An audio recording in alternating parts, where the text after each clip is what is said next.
Hi, welcome to Sunil Maths tutorial online classes. Today we discuss about a problem from integral equations. This is a question from CSIR-NET June 2019 Part B question.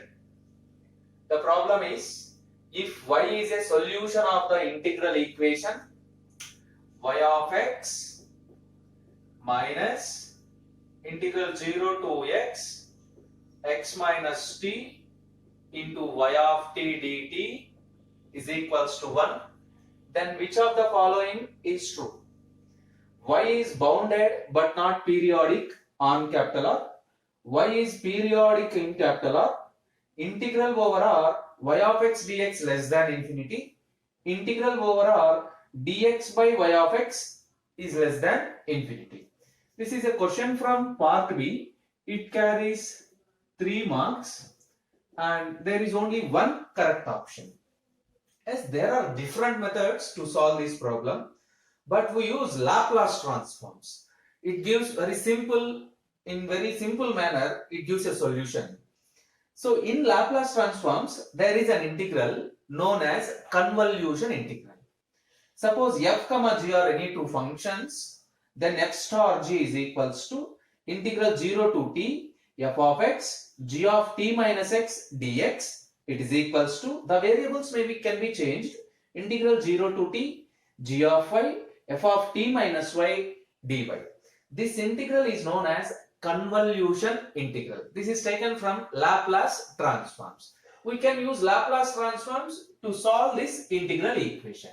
So here y of x can be written as 1 plus integral 0 to x minus t y of t dt. You observe the integral 0 to x minus t y of t dt is nothing but the convolution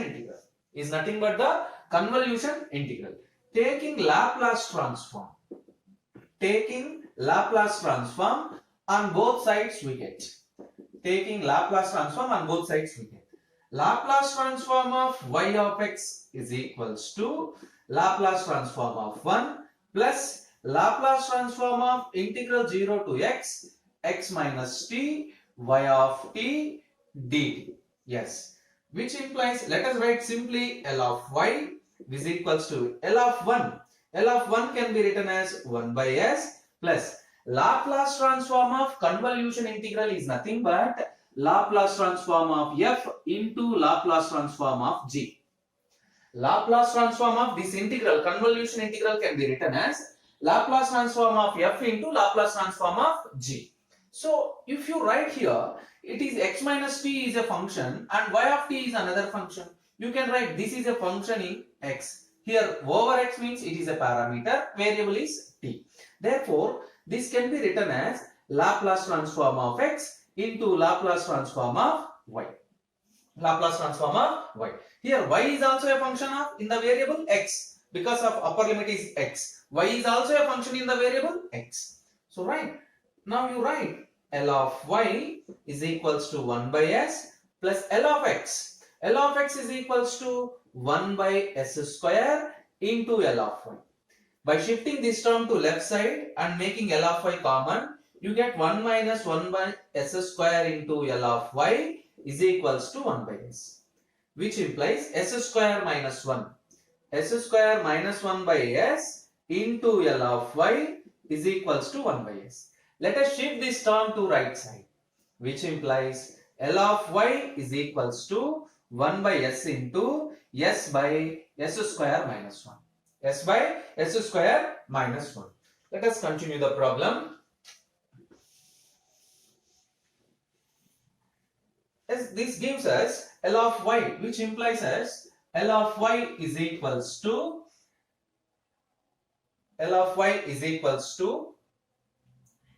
s by, this is s square by s square minus 1.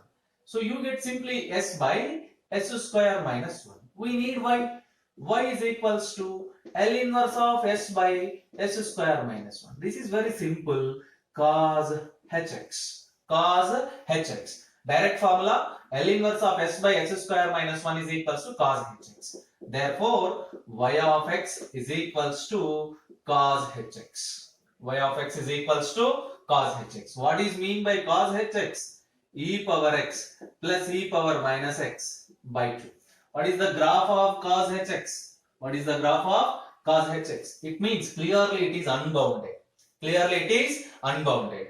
Cos hx is equals to e power x plus e power minus x by 2, which is clearly unbounded. Option 1 and option 2 are discarded. Yes, let us find integral over r y of x dx is less than infinity. Let us check the third option. Let us check the third option. Why the first and second options are wrong? You observe that cos hx is equals to e power x plus e power minus x by 2. What is the graph of cos hx? If this is x-axis, negative x-axis, y-axis, negative y-axis, this is the graph of cos hx. So clearly it is bounded below only, not bounded above. Not bounded above. Therefore it is clearly unbounded. So it is clearly not periodic also. So right, and let us check the third one. Integral over r y of x dx is equals to integral over r y of x dx is equals to integral over r cos hx, integral over r cos hx dx. Integral over r cos hx dx, integral over r cos hx dx. You get sin hx. Here integral over r means minus infinity to plus infinity. We get sin hx. The limits are minus infinity to plus infinity. Clearly this tends to infinity. This tends to infinity. Here less than infinity means this gives a boundedness. Less than infinity means it gives a boundedness condition. But here integral cos hx is equals to sin hx. Limits are minus infinity and plus infinity. Clearly it tends to infinity. So it is unbounded. It is unbounded. Means not less than infinity. Tends to infinity. Let us check the fourth option. Actually fourth option is the correct option because first three options are wrong. Fourth one is the correct option. Because it is a part B question, there is only one correct option. Let us verify that.